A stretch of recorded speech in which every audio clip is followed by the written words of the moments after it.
I feel like I need a prettier background for my videos. I watch other YouTubers' videos and they always have such pretty backgrounds with nice things, and I have the dog couch in the back of my videos. If you're wondering what's up with that, our big dog only sleeps on couches, so he has to have his own couch or he'll destroy our nice couches. We have nice couches in the living room.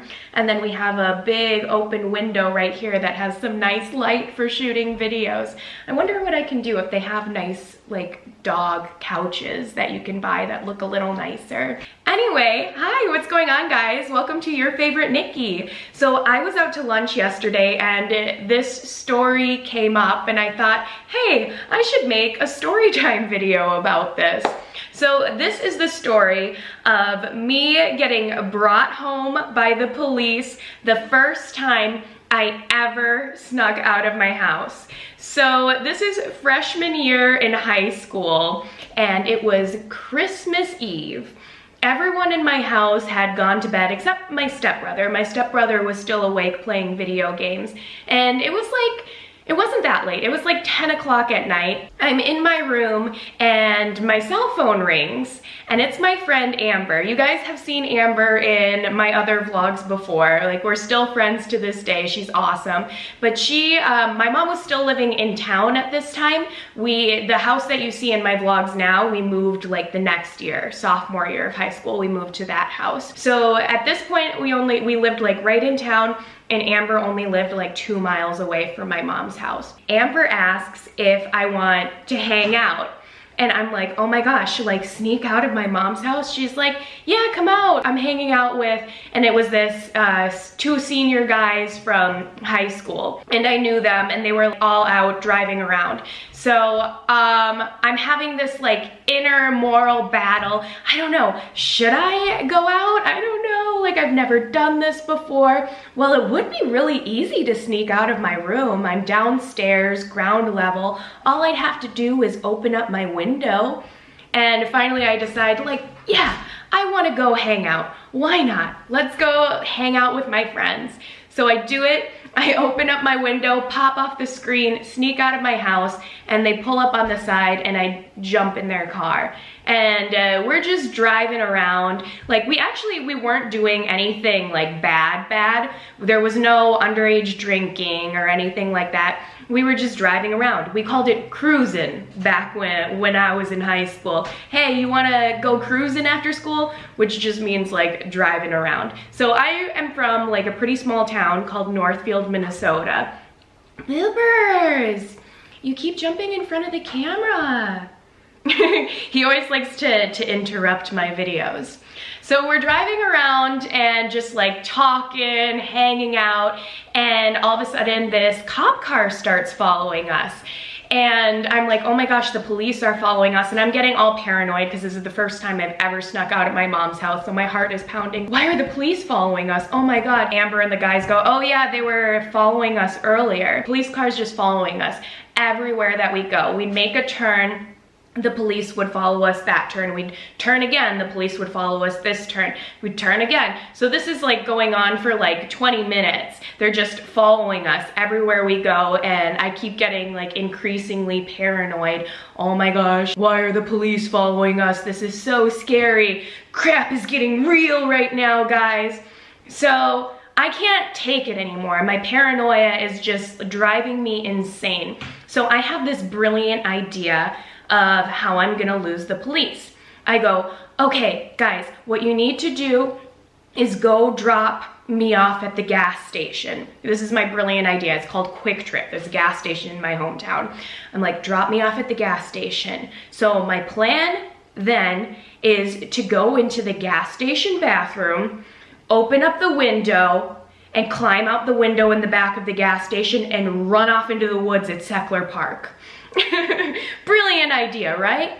Okay, so we go to the gas station, I get out of the car, I go into the bathroom, like ready for my brilliant plan, and there's no window in the gas station bathroom. Oh, dang it. What am I gonna do now? So I'm like, all right, well, the only thing I can do is just walk back outside and get back in the car, because they were just waiting outside the gas station. And I walk out of the gas station and the police are there too. They were just sitting there waiting. So I'm trying to like walk back into the car and the cop car goes, woo, woo. The police officer rolls down to the window and, excuse me, how old are you? And I'm like, 14. You know you're breaking curfew. There's a curfew law in this state. You can't be out past, I think it was like 9 o'clock when you're under, I don't even remember what the certain age was, but you couldn't be out past a certain time in my hometown. And then they ended up talking to my friend Amber. She was underage too. And the cops are like, you're breaking the law. I need to take you back home to your parents' house. Or you can call your parents. So Amber ended up calling her mom. And her mom came down to the gas station, and Amber's mom was like a little more lenient. She didn't really mind that Amber was out late. She was just kind of like, oh, I have to go like pick her up. And I'm just kind of freaking out at this time because I was just like such a timid little thing, such a timid child. And Amber's mom even offered to the police officer, she goes, can I just bring Nikki home? Like, that's fine, it's no trouble, I'll bring her home. And the police officer is like, no, you cannot bring her home. I need to talk to her parents. And so I'm like, oh man, I'm trying to call my mom. My mom is not answering because everyone is asleep at this time. So the cop puts me in the back of his cop car. And I feel like a complete criminal. I feel like so bad and so scared. I'm in the back of the cop car and the cop gives me like the full treatment. He turns on the camera's on me, and I just immediately start bawling my eyes out. Ah, please, just let me go home. I'll go home right now, I promise. This is the first time I ever snuck out of my house. And the police officer is talking on his walkie-talkie too, to, I don't know, you know, headquarters or something. He pulls out his walkie-talkie. She says this is the first time she's ever snuck out of her house. And I am just crying my eyes out the whole way. I was crying so hard. I'm like, I'm not a bad person. I'm not a bad person, I swear. And the police officer drives me home back to my mom's house, and he goes and knocks on the door.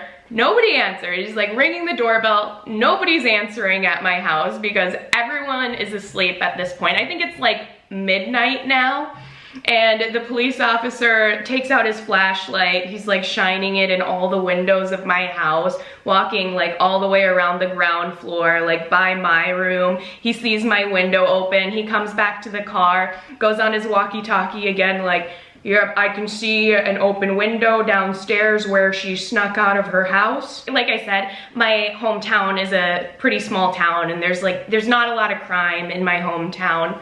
And the police officer, you know, he comes back, he lets me out of the back seat of the car. Well, you're gonna have to go inside and get your parents and bring them down and outside to talk to me. So I'm still just sobbing at this point. I'm like, okay, I'll go get my mom.